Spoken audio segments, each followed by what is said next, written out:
پدر من اساسا افغان نیسته. پدر من از بخارا.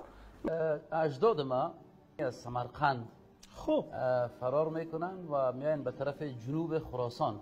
البته وقت افغانستان نام نو است که حالا پنشیر که میاین به مردم سمرقندی دهبیدی میگنش. شهرت به دهبیدی دارن که هنوز هم قریه ما دهبید نام داره.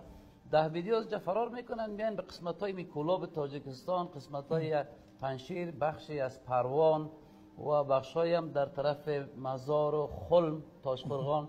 130 سال 140 سال میشه که از بخارا با بزرگای ما تیر شده که همیشه خود ما پیدا شدیم در همین خاک افغانستان. پدر ما پیدا شد در همین خاک افغانستان. از بخارای تاجیکستان از تاجیکستان آمده گردیم از جنگ قبلا. ما مردم اصل از تاجیکستان از کولاب هستیم. از خود کولاب تاجیکستان هستیم. وقتی که جنگ اونجا شروع شد پدرای ما، باباهای ما، نیکه‌های ما به افغانستان هجرت کرد. اقربای مخدوم عیسامی‌الدین قریب یک عصر پیش از آن طرفی آمو از ترس بلشویکان به افغانستان فرار کردند.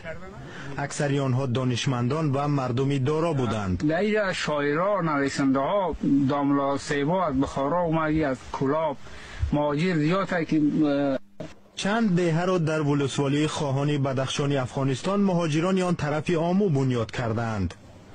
آنها از سال 1920 تا آخرهای سالهای 30 که دوره مقاومت شخصان ناریضا از نظام شوروی در مناطق جنوبی تاجیکستان است به اینجا آمدند.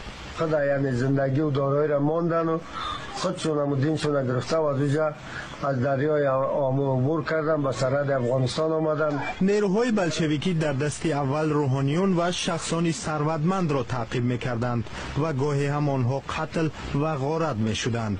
قشلاقی که قریه‌ای که از همون وقت تا به حال مانده به نام قریه چشمه توت این همینجا زندگی داشته و به اصلاح دین و آیین خود قایم گرفته و مانده. وقت آمدیم بابا کلان ما اصل از تاجیکستان است. ما میده از کولاب. باز خودمون باشه در قندوز تولد شدیم. از تاجیکستان، ترکمنستان و ازبکستان. تقریبا امرای ابراهیم بیگ